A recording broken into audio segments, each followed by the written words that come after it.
Selamat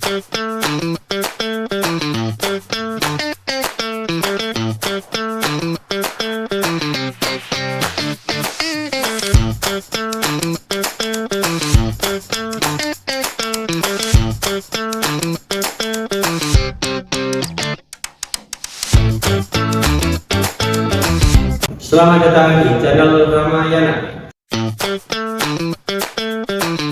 Saya Agus Rama atau bisa dipanggil Rama, sangat senang bisa menemani Anda pada hari ini.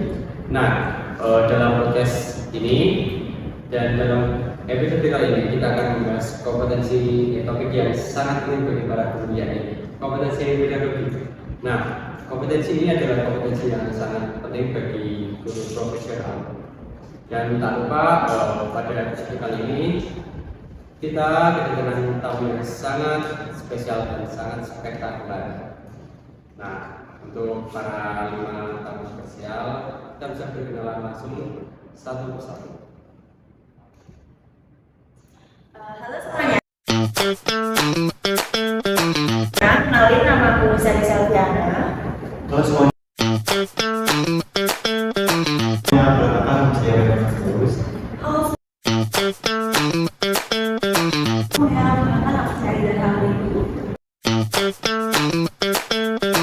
Halo semuanya, perkenalkan nama saya Datusina. Halo semuanya. Kenalin, nama aku Sabina Putri Dias. Nah, setelah perkenalan kita langsung saja ke topik inti pembahasan hari ini. Nah, kita kan kemarin sudah observasi bareng ya. Terus dan ternyata dari survei itu menunjukkan bahwa ada guru yang kurang dalam kompetensi pedagoginya. Menurut kalian bagaimana sih tanggapan kalian? Kalau menurutku sih gara-gara guru tersebut kurang memahami karakter siswa. Iya gak sih? Kalau menurut kalian gimana? Setuju sih, karena yang namanya guru itu kan harus memahami karakter siswa ya. Terus itu merupakan aspek penting dari kompetensi pedagogi, karena hal ini memungkinkan guru untuk merancang pembelajaran yang sesuai sama minat, kebutuhan, serta gaya belajar siswa. Kalau seorang guru gagal memahami karakter siswa ini, mereka cenderung memberikan pendekatan pengajarannya seragam. Akibatnya, siswa yang gaya belajarnya tidak terakomodasi akan kesulitan mengikuti pembelajaran. Bener nggak? Tapi nggak karena itu doang loh. Menurutku ada faktor lain yang nyebabin kenapa guru tersebut kurang dalam kompetensi pedagogiknya. Mungkin juga bisa dari karakter siswanya yang susah diatur atau bagaimana. Iya nggak? Bener kan? Nah, bukannya tiap guru harus bisa memahami karakter siswa ya? Mungkin tiap siswa bisa diberi pendidikan khusus. Kalau yang diperlakukan guru sekali dulu macam mana? Oke, karakter siswa itu berbeda-beda. Tapi guru juga harus bisa memahami karakter siswa tersebut. Oke, santai ya, santai, jangan debat. Ini kan kalian udah maparin semua pendapat kalian ya. Mungkin dari Mbak Wahida bisa memberikan pendapat daripada diem terus nanti ngantuk, ngelamun, malah kesurupan. Waduh, mungkin dari aku sendiri setuju ya dengan pernyataan mereka. Setuju itu karena faktor dari gurunya sendiri dan faktor dari siswanya itu sendiri. Apa karena takdir ya?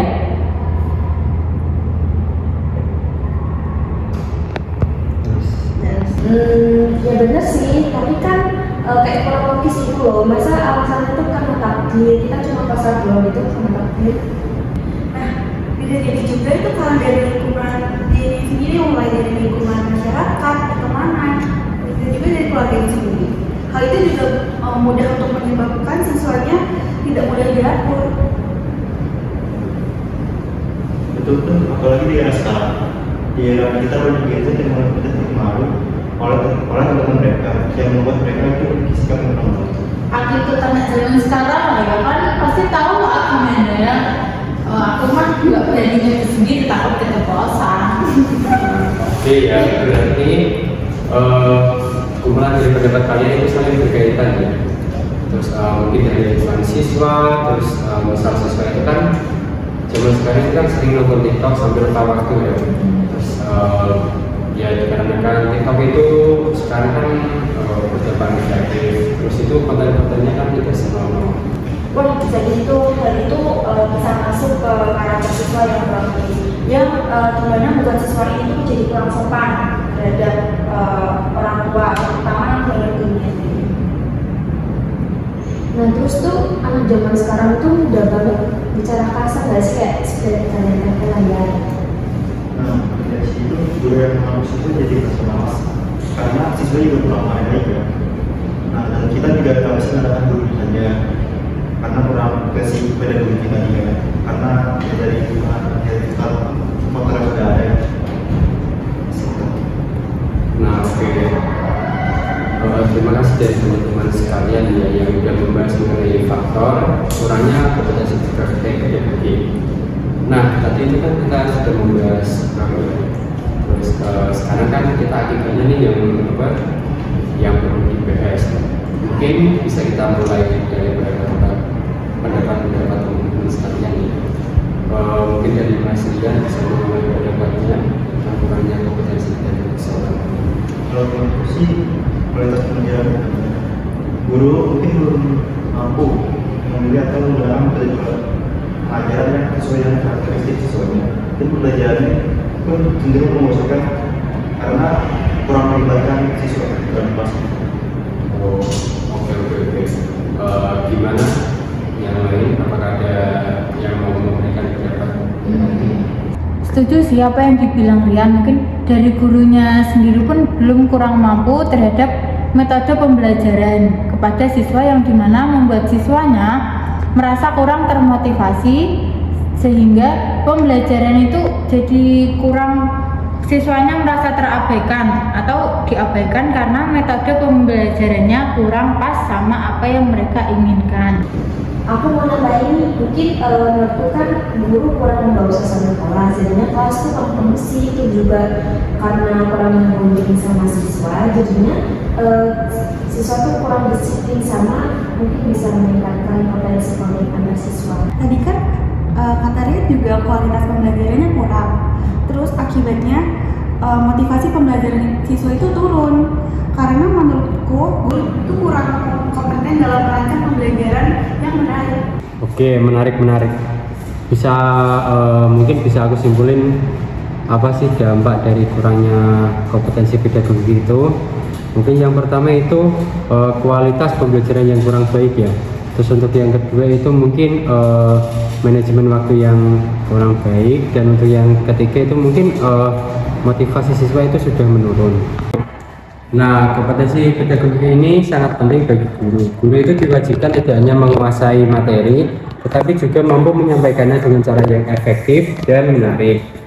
Terus, oke, karena kita sudah membahas faktor dan dampak yang menyebabkan kurangnya kompetensi pedagogi ini, mungkin untuk selanjutnya teman-teman bisa nih ngasih strategi untuk mengatasi kurangnya dari kompetensi pedagogi ini. Aku mungkin mau menjawab. Oke, silakan. Menurutku guru juga harus mengenali karakter siswa terlebih dahulu, nggak sih? Siswa pun juga harus mengenali karakter gurunya. Maka dari itu, sebagai guru harus berusaha untuk berkenalan dengan baik kepada siswa-siswanya. Betul itu, harusnya setelah kita mengetahui karakter muridnya yang berbeda, harusnya juga ada pembelajaran yang lebih variatif, mungkin jangan hanya presentasi atau bahkan dengan sama terus. Ya, pembelajaran dalam bentuk games, kita juga bisa memanfaatkan teknologi yang ada nggak sih? Apalagi kan kita ini juga hidup di zaman teknologi atau di era digitalisasi, yang artinya kita itu harus memanfaatkan teknologi secara sepenuhnya. Terus perlu ada evaluasi juga nggak sih dari pembelajaran? Tapi biasanya siswa itu kan udah di kalau Ya juga sih, mungkin bisa dengan tambahan penilai. Tapi mungkin dengan adanya metode pembelajaran game, jadi siswa juga lebih tertarik daripada pembelajaran seperti biasanya. Menurutku iya sih, siswa bakal lebih tertarik dengan metode pembelajaran seperti ini karena seru, terus melakukan pembelajaran dalam bentuk game, terus dalam evaluasi nantinya tuh siswa lebih berani dalam menjawab karena sudah terlena sama suasana pembelajaran games tersebut. Artinya guru tersebut tuh sudah berhasil membangun bonding dengan siswa.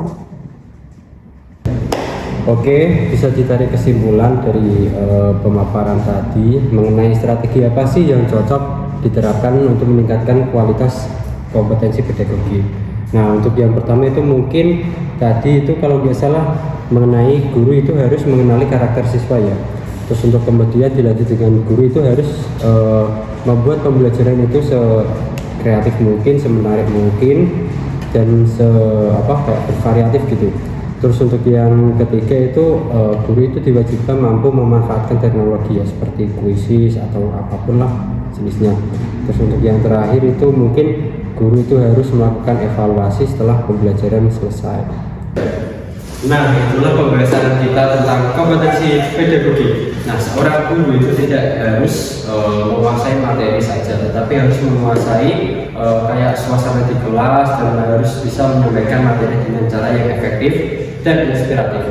Oke, terima kasih telah menonton podcast pada episode kali ini. Terus jangan lupa saksikan episode berikutnya dan jangan lupa like, comment, dan subscribe. Ke hutan ketemu si rusa.